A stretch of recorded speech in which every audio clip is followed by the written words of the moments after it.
इसमें वो नहीं आ रहा।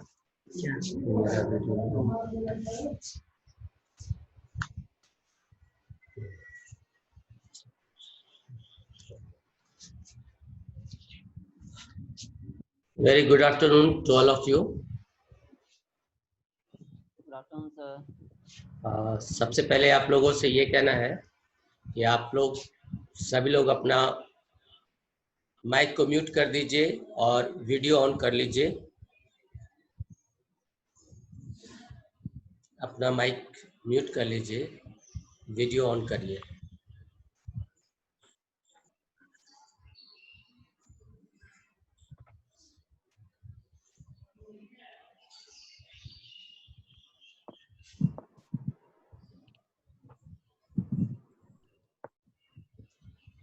सभी लोग अपना वीडियो ऑन कर दीजिए, माइक म्यूट कर लीजिए।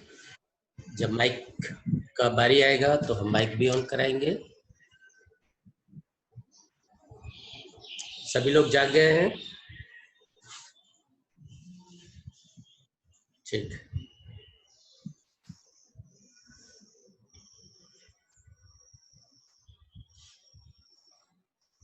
ये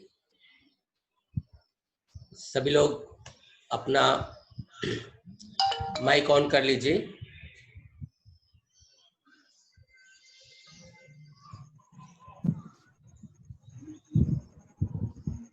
मैं आशा करता हूँ आप लोगों के पास, सभी के पास ऑर्गेनन ऑफ मेडिसिन की किताब होगी। Yes sir. सभी के पास है? नहीं सर, सबके पास नहीं है। सबके पास नहीं है। अभी जो मैं बताने जा रहा हूँ उसमें ऑर्गेनन ऑफ मेडिसिन की किताब जो 5th and 6th edition both है, written by Dr. or translated by Dr. R.E. Dudgeon. That should be with you so that whenever I tell any reference, you may find immediately and you should know.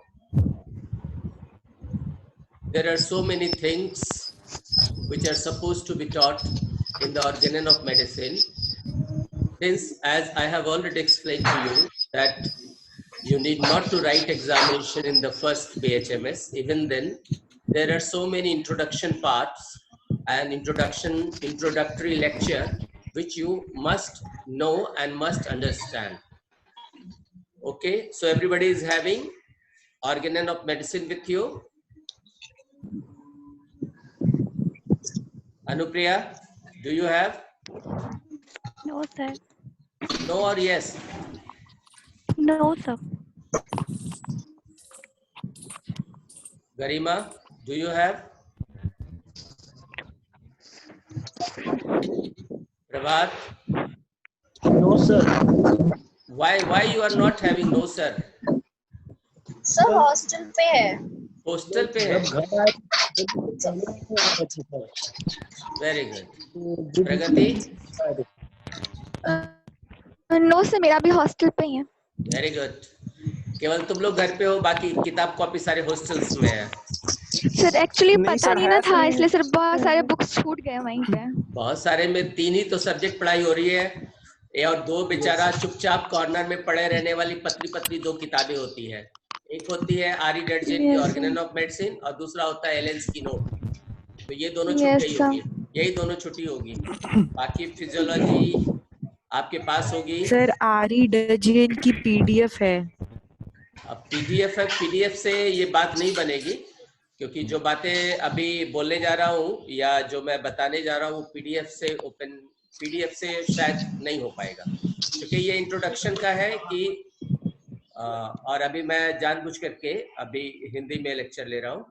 आप पहले अपनी किताब, चूंकि हाथ में है नहीं आपके, तो मैं कैसे समझाऊं, मुझे समझ में नहीं आ रहा। चलिए, नहीं है तो भी कहिए। सर है सर, बुक है मेरे पास। एक के पास है। कोई भी बोलेगा मेरे पास है, इसका मतलब ये है कि first you need to tell your name, that who is speaking, तभी मैं सर जान पाऊंगा फैसल किस। Faiz roll number 25। अच्छा, Sir Vaishnavi Shekhar, roll number 8. okay. Roll number, I don't require roll number. I require Shruti only your Mishra, name. roll number 15. Okay. Sir Sujata, I also have. Okay. Sir Manjusha. Okay. You are also having the book with you. Yes, sir. Okay. Okay. I will not go in detail if very few students are having book with them. So you Dharmendra Kumar. Okay, fine. Now you are making free for that. Now I am telling that everybody should mute, and whosoever have any queries, he or she can unmute and ask the question to me. In the meanwhile, class also, there is no problem. So first mute all and I will start. Kindly mute. Okay, sir.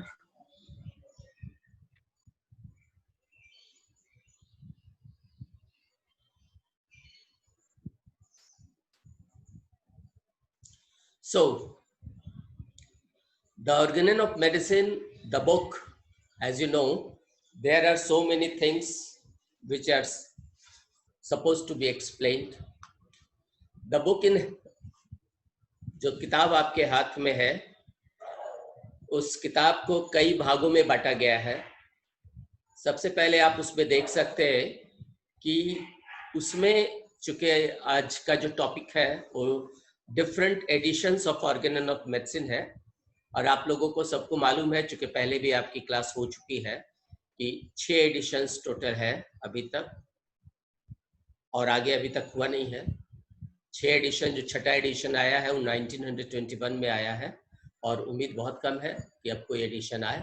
ऐसे हम लोग चाहते हैं कि आप लोगों में से कोई ऐसा स्टूडेंट हो, इतना ब्रिलियंट हो कि वो फाइंड आउट करे और समझे कि हाँ, these are the portion which are required to be changed. Hence, 7th edition is also required to be published. तो ये तो बात की बात है.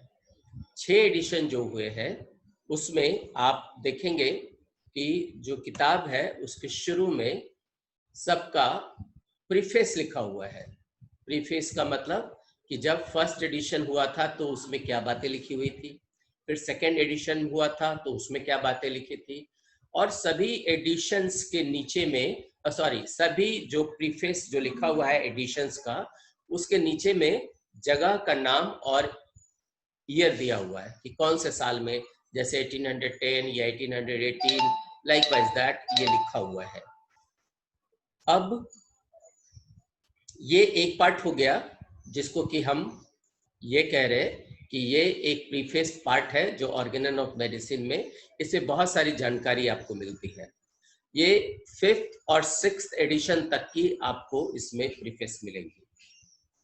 नेक्स्ट जो इसका पार्ट आता है वो एक इंट्रोडक्शन पार्ट है जो कि 6th एडिशन का है, और वो विलियम बोरिक के द्वारा लिखा हुआ है. और एक और इसमें इंट्रोडक्शन 2 भाग में, इसमें एक इंट्रोडक्शन जो विलियम बोरिक ने लिखा है, और एक इंट्रोडक्शन पार्ट है जो डॉक्टर हैनीमैन ने लिखा है. वो इंट्रोडक्शन पार्ट जो हैनीमैन ने लिखा है उसका अगर आप हेडिंग देखेंगे तो उस इंट्रोडक्शन का हेडिंग को आप अपने किताब खोल करके उसको जरूर मार्क करेंगे, और ये बहुत इंपॉर्टेंट है. उसका लिखा है review of the therapeutics, allopathy bracket में है, and palliative treatment that have hitherto been practice in old school of medicine.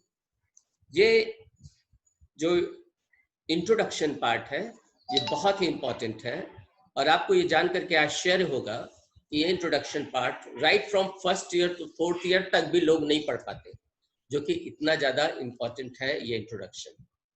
क्योंकि कोई भी किताब जब लिखी जाती है तो उसके बारे में क्यों लिखी जा रही है, किस लिए लिखी जा रही है, उसका बेस क्या है, इन सब चीजों का इंफॉर्मेशन इस इंट्रोडक्शन पार्ट में लिखा हुआ है.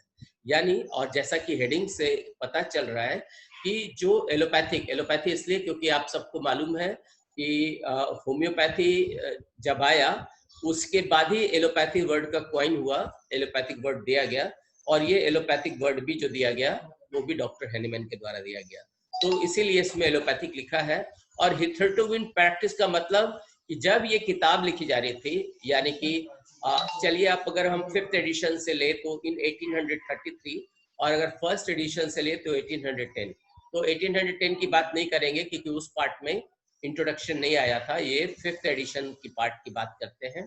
तो 1833 यानी कि तब 1803 का जो डेट है उससे पहले तक जो प्रैक्टिस तब से किया जा रहा है, यानी from the sins the very beginning जो प्रैक्टिस हो रहा है और तब तक 1833 तक जो हो रहा है, उसके बारे में कुछ डिटेल में बातें की गई है कि लोग कैसे ट्रीटमेंट कर रहे हैं। ध्यान रहे ये तब की बात हो रही है जब, चूंकि आपको इसलिए मैं बातें कुछ कुछ बता दे रहा हूँ क्योंकि मैं जानता हूँ कि आपसे ज्यादा इंटेलिजेंट बच्चा हमारे कॉलेज में नहीं है, ठीक है, आप सबसे अच्छे हो, ठीक है, और आप लोग एजुकेटेड हो, ठीक है, तो आप लोगों को मालूम है सारा डेवलपमेंट मालूम होगा, जैसा कि 11th 12th में आपने पढ़ा होगा, जो भी इवोल्यूशन हुआ कि कब माइक्रोस्कोप आया, कब लेवेनहुक ने क्या देखा, कब फर्स्ट सेल को देखा गया, तो आपका वो ईयर मालूम है सबका, 1642 में क्या हुआ, 1800 के बाद क्या क्या हुआ।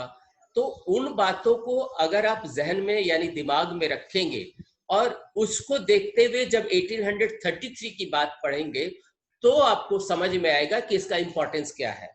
आज 2020 में बैठ करके अगर उसको यूं ही पढ़ेंगे कि कोई बात लिखी हुई है तो शायद आपको लगे कि नहीं सो ये थोड़ा पीछे है, लेकिन जो बातें लिखी हुई है इतने बेहतरीन ढंग से पेश किया गया है या लिखी गई है उसमें कि वो आज के कंटेक्स्ट में डिट्टो टू डिट्टो फिट होता है ना, हर चीज। जैसे कि अब हम मान लो, अगर हालांकि ये विषय नहीं है बात करने का, लेकिन फिर भी फॉर एग्जांपल मैं ये कह रहा हूं कि आज जैसे अभी कोविड-19 की बात हो रही है, पैंडेमिक की, तो ये इससे पहले आपको मालूम है सार्स था, उससे पहले और भी स्वाइन फ्लू आया, उसके पहले, तो ये जो तरह तरह की बीमारियां जो आ रही है हर बार एक के बाद एक नया, यानी कि every time we are facing a new challenge, so that has already been written by Dr. Henneman। ये समय आएगा और ये जो है, जो एक्यूट डिजीज है, जो एपिडेमिक है, हर बार अपना चेहरा बदल बदल के आता रहे। सो अगर आपको ये बातें समझ में आती है तो आप समझेंगे कि उनका ऑब्जर्वेशन कितना डीप था, कितना ज्यादा डीप था, जो कि उन्होंने वेल इन एडवांस। तो जब आप ऑर्गेनन की किताब से प्रॉपर जाओगे, समझने की कोशिश करोगे, हाँ आपके पास कुछ लोग बोल सकते हैं, जब आप पैथोलॉजी पढ़ोगे, जब आप फिजियोलॉजी पढ़ोगे कि बहुत सारी चीजें कि अरे ऑर्गेनन से इसको क्या लेना देना, नहीं। ऑर्गेनन में इतनी अच्छी अच्छी बातें लिखी है कि बिना फिजियोलॉजी और बिना पैथोलॉजी और बिना प्रैक्टिस ऑफ मेडिसिन पढ़े तो आप समझ ही नहीं सकते, पहली बात। और मैं ये क्यों कह रहा हूं, उसके पीछे ये बात है कि आपको ये भी सोचना है कि ऑर्गेनन ऑफ मेडिसिन जो किताब है वो किसके लिए लिखी गई, ये सबसे इंपॉर्टेंट। तो आपको मालूम होना चाहिए कि ऑर्गेनन ऑफ मेडिसिन किताब लिखी गई थी उनके लिए जो ऑलरेडी फिजिशियंस थे, समझ गए, क्योंकि ये आम आदमी को पढ़ने की थी नहीं, क्योंकि आम आदमी के कोर्सेज ऑफ स्टडी की बात नहीं थी, वो उन लोगों के लिए थे जो कि एलोपैथिक फिजिशियंस थे और वो अपना होम्योपैथी के पीछे अगर अट्रैक्ट होते हैं तो उनके लिए ये किताबें लिखी गई। तो जैसा कि आपको क्लास में बताया गया होगा कि Organon of medicine is a book which has written by Dr. Henneman, which contains theoretically sorry, as well as practical part of organon of medicine for the principle of practice in homeopathy, and it is very much essential not only for physicians but for students also. So this book is very much important. Why I am telling? Because you must have seen a lecture in which I have given that why the organon of medicine is important, what is there. So in that lecture I have focused that organon of medicine is the book which gives you the techniques of cure. What is the techniques of cure? जैसे पहले के भी class में मैंने कहा, जब आपको हम ये सारी चीजें बता रहे थे कि फंडामेंटल और कार्डिनल प्रिंसिपल क्या होता है, फंडामेंटल लॉस क्या होता है, मैंने जब पहला लेक्चर दिया व्हाट इज होम्योपैथी क्या होता है, उसकी क्या अट्रैक्शन है, होलिस्टिक अप्रोच क्या है, इंडिविजुअलाइजेशन क्या है, ये सारी बातें मैंने आपको बेस से आपको दे रहा हूँ ताकि आपके दिमाग में ये लेयर बाय लेयर ऑर्गेनन के बारे में या ऑर्गेनन की यूटिलिटी के बारे में, ऑर्गेनन का इंपॉर्टेंस के बारे में आपको समझ आते रहे। और आप शायद अगर किताब देखेंगे या आप तो मैं ये बातें इसलिए कर रहा हूँ क्योंकि आप लोगों को ये सारी बातें उतनी अच्छे से इसलिए नहीं मालूम है, एक तो फर्स्ट ईयर के स्टूडेंट हो, प्लस आप सिलेबस को उस ढंग से नहीं पढ़ते हो। अगर आप फिजियोलॉजी का सिलेबस देखेंगे या पैथोलॉजी का सिलेबस देखेंगे या आगे का प्रैक्टिस ऑफ मेडिसिन का सिलेबस देखेंगे, ऑब्स्टेट्रिक एंड गायनेकोलॉजी का सिलेबस देखेंगे, तो सबसे पहले उसमें ये लिखा हुआ है कि all the chapters whatsoever you are studying, whether it is in the pathology, अगर पैथोलॉजी में आप मायोकार्डियल इंफार्क्शन के बारे में पढ़ते हैं या पैथोलॉजी में एक्टिनिया कॉर्पोरिस के बारे में पढ़ते हैं या कोई भी डिजीज पढ़ते हैं, then how it should be linked with homeopathy and how it can be practiced in homeopathy, all those are to be taught. Even in the physiology, जैसे फिजियोलॉजी में आप बहुत सारी चीजें पढ़ते हैं और बहुत कमाल की चीजें हैं फिजियोलॉजी में हम जान रहे हैं कि हमारा जो नॉर्मल जो सारा फंक्शनिंग है with in normal range, normal value, चाहे वो हीमोग्लोबिन का हो, चाहे हमारा पल्स रेट हो, चाहे वो कार्डियक साइकिल हो, सब कुछ का एक रेंज है और उस रेंज में उसको रहना चाहिए। If it is in range it is in good physiology, if it is not in the range, it is out of the range or below the range, it comes under the pathology. And when you have studied the physiology and then pathology, then the time comes to practice, that is practice of medicine, that how you can give the medicine so that the such abnormalities which is in pathology come to the normal as it is in the physiology. So that is the beauty, and that is to be incorporated along with organon of medicine. Only then the importance of organon of medicine is there. तो मैं ये कह रहा था कि जो Organon of medicine है उसमें टेक्निक्स लिखा हुआ है, क्योंकि आप क्योर कैसे करेंगे, क्योंकि जब आप इस सिस्टम ऑफ मेडिसिन में आ गए हैं, हो सकता है कुछ लोग अभी ट्राई कर रहे होंगे एक बार और, शायद आपका जो नीट दे करके फिर से एलोपैथिक में चले जाए, उसके लिए मेरा बहुत बेस्ट विशेष है, आप लोग का हो ऐसा मैं चाहता हूँ। लेकिन जो लोग को यहाँ है जिन्होंने एडमिशन ले लिया है होम्योपैथी सोच करके, उनका तो स्ट्रीम बदलना नहीं है, क्योंकि वो होम्योपैथी पढ़ करके एलोपैथिक तो प्रैक्टिस कर नहीं पाए। तो जो होम्योपैथी करते हैं तो उनके लिए ये बहुत इंपॉर्टेंट है, क्योंकि आप इसीलिए जाने जाते हो, होम्योपैथी इसीलिए जाना जाता है because the mass, the people understand that you are the person, you are the physician, you are the doctor who can cure their disease from the root. Means radical cure कोई कर सकता है, so that is a homeopath. If it is a bronchial asthma, you can treat. If it is eczema, you can treat. If it is a tinea cruris, you can treat and cure. There are several types of treatment. Either may be hepatomegaly or it may be the hyperlipidemia, etc., etc. There are so many things. But for that, you need to understand and to walk on the path of the organon of medicine. Only then you can learn those things, how to cure. Otherwise, it is not possible. Fine. So now let us come to the topic. So I was telling you that organon of medicine में जो किताब है, first आपको मैंने बताया कि ये preface है, then इंट्रोडक्शन है, इंट्रोडक्शन के बाद कंटेंट है। कंटेंट में जैसा हर किताब में होता है कि कैसे कैसे चैप्टर वाइज कंटेंट दिया हुआ है कि फर्स्ट है तो उसमें क्या लिखा हुआ है, 2 में क्या है, 3rd में क्या है, likewise that. Then the chapter come that is organon proper, and that organon proper is divided into 2 parts, that is theory and the practical part. You know very well that the theory is from aphorism number 1 to aphorism number 70, and the practical part is from 71 to 291 according to 6th edition, and 294 aphorism according to the 5th edition. Likewise that. So, and in the last, it is another part that is called appendix. That is very important to understand. And this is also into two parts. Two appendix are there. One appendix is for that, which I told you, the introductory part, which is written by Dr. Samuel Hahnemann. And second, the organon text proper. So there are two appendixes in this organon of medicine. So wherever you find in the organon of medicine that it is A written in the bracket, it means that it has been explained of that context in the appendix. That is the thing which every student must know, that why A is written, because nobody is going to explain you. Nobody is going to explain you regarding this. So this is to be understood by you. So in organon, I just told you that first part is the preface, which is important, that what changes has taken place right from the first edition to the second edition, third edition, likewise that.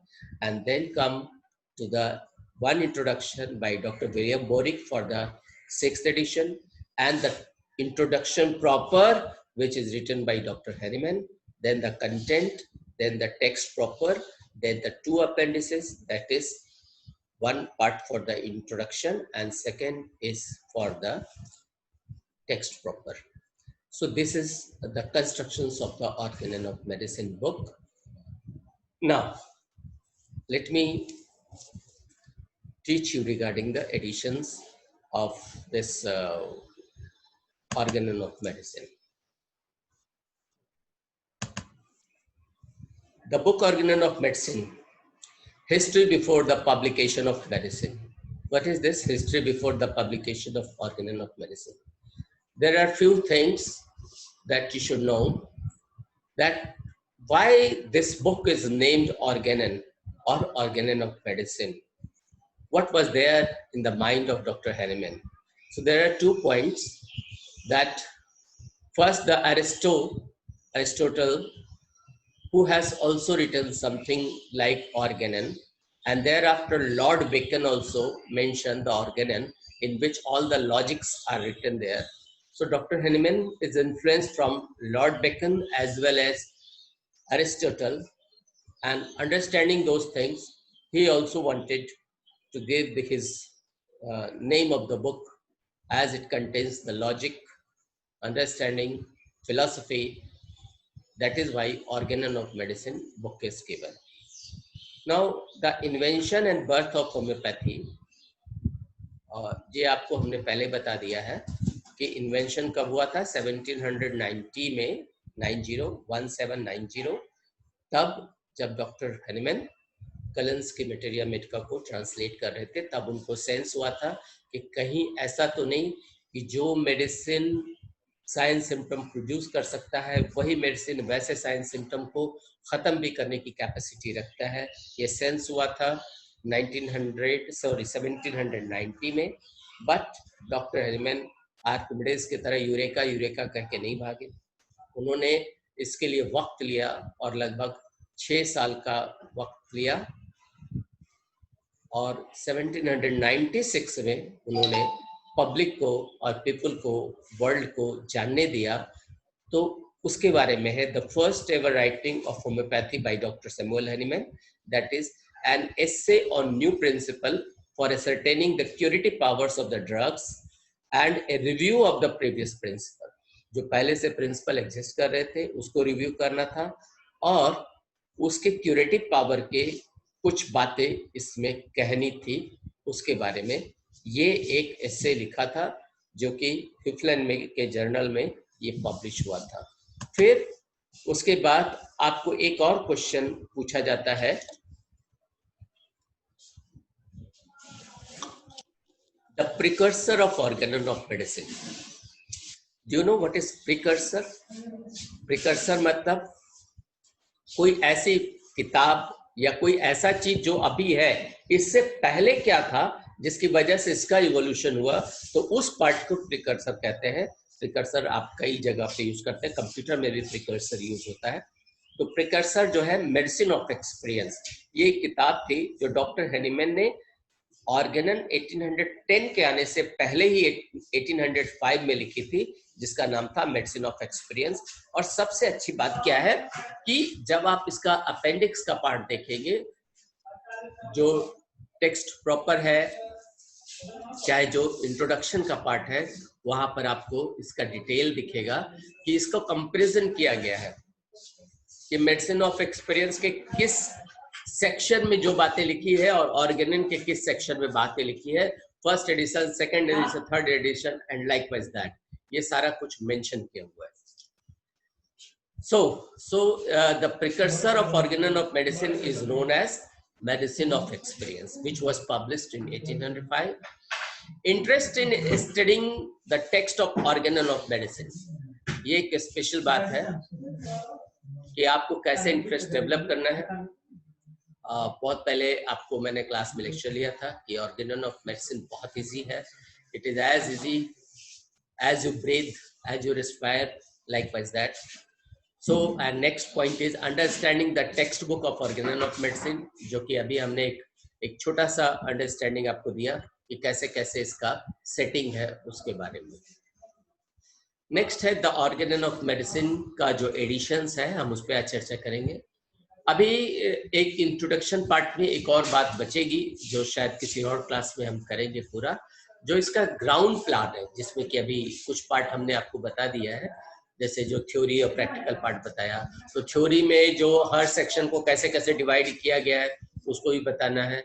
जो practical part है उसमें कौन कौन से firm का क्या क्या चीज इंक्लूड कर रहा है उसके बारे में भी जानकारी देनी है, तो वो किसी और क्लास में होगा। So the first edition was published in the year 1810, जैसा कि हमने बताया 1810 में आया। और इस स्लाइड में स्पेशली लिखा हुआ है, the title of the book was Organon the Rationalen Heilkunde von Samuel Hahnemann। इसको von नहीं पढ़ते हैं, von पढ़ते हैं, ये जर्मन लैंग्वेज में है। von का मतलब होता है from, तो ये ऑर्गेनन द रेशनाले हाइलकुंडे मतलब हेल्थ के बारे में लिखा हुआ है। And this book was published in German language. In English the title is, और जब इसको इंग्लिश में ट्रांसलेट किया गया तो उसी को ऑर्गेनन द रेशनाले हाइलकुंडे को जो ट्रांसलेट करके बना उसको बोला गया Organon of the rational art of feeling. और ये जो पहला एडिशन का जो ट्रांसलेशन हुआ बाय डॉक्टर C.E. व्हीलर, उनके द्वारा हुआ। C.E. Wheeler, English translation was published in 1913 by the Homeopathic Publishing Company Limited, London. In the book of Organon of Medicine, in appendix, we find the English translation of the title as Organon of the Rational System of Medicine by Samuel Hahnemann. तो जब आप appendix जानेंगे, अब आपको appendix हमको बताने की जरूरत नहीं है क्योंकि अपेंडिक्स के बारे में हमने पहले बता दिया है। तो अपेंडिक्स में जाएंगे तो फर्स्ट एडिशन में किताब का नाम क्या था वहां पर लिखा हुआ है, उसको आप देखिए और उसकी जानकारी हासिल करिए। The first edition of Organon of Medicine, that is this particular edition, contained on the cover page a part of poem of Christian Gellert। ये बहुत ही अच्छी चीज है कि गेलर्ट के पोएम जो 1810 में जो पब्लिश हुआ, जो फर्स्ट एडिशन, डॉक्टर हैनीमैन उससे भी बहुत ज्यादा इन्फ्लुएंस हुए थे उस पोएम से और उस पोएट से भी शायद जो गेलर्ट थे। इसीलिए उन्होंने उसका पार्ट, मतलब एक लाइन कहे या उसको 4 लाइन कहे, उसका पार्ट उन्होंने उस किताब के सबसे ऊपर में दिया, और जिसका इंग्लिश ट्रांसलेशन है, जिसका मतलब होता है, जो इंग्लिश ट्रांसलेशन है पहले वो देखिए क्या लिखा है। The truth we mortal need us blessed to make and keep the all wise slightly covered over but did not bury deep. बहुत इंपॉर्टेंट बात है। अब चूंकि ओपन क्लास रहता है तो हम लोग डिस्कस करते हैं आपसे और हमसे और इन बातों के बारे में जानना चाहते हैं। चूंकि अभी ऑनलाइन है, अभी 1 वे चल रहा है, इसलिए अभी मुझे ही सारी बातें बतानी पड़ेगी। तो ये आप लोगों को समझना चाहिए कि इस पोएम का क्या मतलब है। The truth we mortal need, mortal means आप सबको मालूम है कि हम लोग सभी लोग मोर्टल हैं, तो हमें क्या चाहिए कि हमें ब्लेसिंग चाहिए, कहाँ से? गॉड से चाहिए। और जो गॉड से ब्लेसिंग चाहिए किस लिए चाहिए? कि हम इस संसार में रहें। और साथ ही साथ गॉड से ये भी कहा जा रहा है, the all wise slightly covered over, यानी कि जो भी चीजें आप सब आप देख रहे हो, जैसे आज आप क्या नहीं देख रहे? आप देख रहे हैं आज रॉकेट चल रहे हैं, आप देख रहे हैं तरह तरह की मिसाइल है, आप देख रहे हैं। अब मिसाइल और रॉकेट की बात कह दी तो एरोप्लेन की तो बात कहना नहीं। आज आप multi storeyed building, 140, 180 storeyed building, ये सभी कुछ है। तो ये कैसे संभव हो पाया? तो यहाँ पर ये बात लिखी हुई है, the all wisely slightly covered over, क्योंकि जो प्रॉब्लम है, जो इस संसार में जो प्रॉब्लम है, चाहे वो हेल्थ इश्यू हो, चाहे वो फिजिकल हो, चाहे वो रिक्वायरमेंट हो एनवायरनमेंट का, सभी चीज है अवेलेबल। यानी कि जो प्रॉब्लम है उसका सॉल्यूशन भी अवेलेबल है। नेचर ने, यानी कि गॉड ने हर प्रॉब्लम अगर मुझे दिया है, जैसे अगर कोरोना आया है तो कोरोना का सॉल्यूशन भी दिया हुआ है, but that is not so clear, it is slightly covered over. थोड़ा सा एक परत है, एक झिल्ली है, जिसको कि उसको हम हटाना है अपने वाइज दिमाग से, क्योंकि उसने बहुत ज्यादा उसको डीपली बरीड नहीं किया है। उसने कहा है कि स्लाइटली कवर्ड ओवर है ना। तो इतनी अच्छी बात कही, क्योंकि हर जो साइंटिस्ट है, जो रिसर्चर है, वो हर प्रॉब्लम का, कभी ट्यूबरकुलोसिस हुआ था उसकी दवा नहीं थी, आज उसकी दवा है। कभी कोई भी बीमारी आई थी तब उसकी दवा नहीं थी, आज उसकी दवा है। आज कोरोना है, आज इसकी दवा नहीं, अब इसकी दवा। तो हर चीजों के लिए सॉल्यूशन ऑलरेडी दिया हुआ है। हमें केवल क्या करना है, हमें थोड़ा सा प्रयास करना है, क्योंकि नेचर ने उसको दिया है बट इजीली अवेलेबल नहीं दिया है। थोड़ा सा कवर्ड है, उस कवर को अनकवर करना है और अनकवर करके उसका सॉल्यूशन लेना है और उस सॉल्यूशन से उस प्रॉब्लम को सॉल्व कर देना है। तो ये बहुत ज्यादा डॉक्टर हैनिमैन को इन्फ्लुएंस किया, ये गेलेर्ट का पोएम का ये पार्ट। इसलिए उन्होंने फर्स्ट एडिशन के पहले ही पेज पर ये बातें 4 लाइन ऑर्गेन ऑफ मेडिसिन का टेक्स्ट शुरू करने से पहले ये बातें लिखी। तो ये एक बहुत इंपॉर्टेंट चीज है। और being a student of BHMS, there may be several times of such question that what was the poem, you need to remember who has written that you need to remember that it was written by Gellert. Likewise, who was the poet, the name of the poet, likewise that.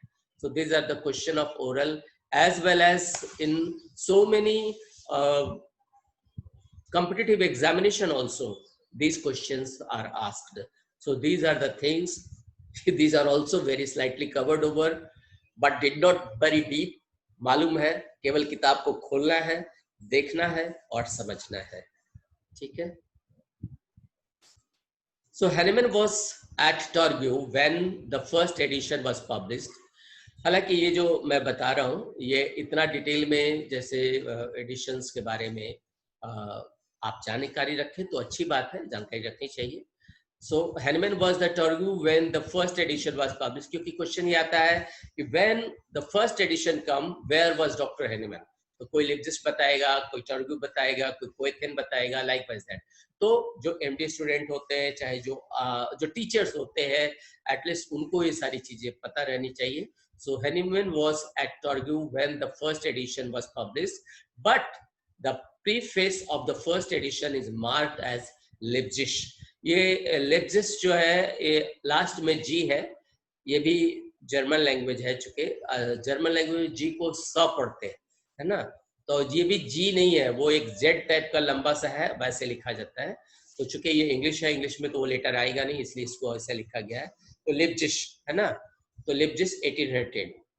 The preface was of 6 paragraphs. जो preface था, जिस preface की हमने बात कही, वो 6 paragraph में था। अनदर टाइटल जो था वो Organon rational healing art according to homoeopathic principle was just from where the aphorism start. जहां से एफोरिज्म स्टार्ट होता है, एफोरिज्म नंबर 1, उसके ऊपर में ये लिखा था। जैसे कि पहले तो हाइल कुंटे की बात की हमने, अब वहां पर क्या लिखा है, Organon of rational healing art according to homoeopathic principle, जो कि इंग्लिश ट्रांसलेशन में लिखा है, was just from where the aphorism start. It had introduction यानी Einleitung, ये Einleitung क्या है, ये जर्मन लैंग्वेज है, of 64 paragraphs and one footnote was there in 1810, the first edition of the Organon of Medicine. So, and the total number of aphorisms were 271. अब यहाँ पर बहुत बड़ा सवाल है कि 271 एफोरिज्म कहाँ से आया, ये कहाँ जानेंगे, कैसे जानेंगे?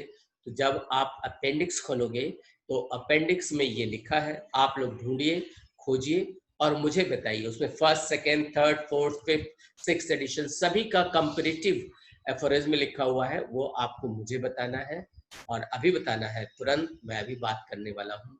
And total footnote were 76, but they were written just after the aphorism and not at the bottom with marking ANM, that is Amerkung, which means note, footnote or remark.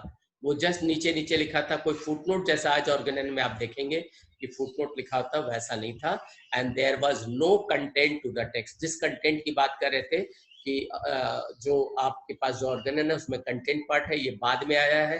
पहले शुरू जो एडिशन आया था 1810 में, उसमें कोई भी कंटेंट नहीं था। ठीक है।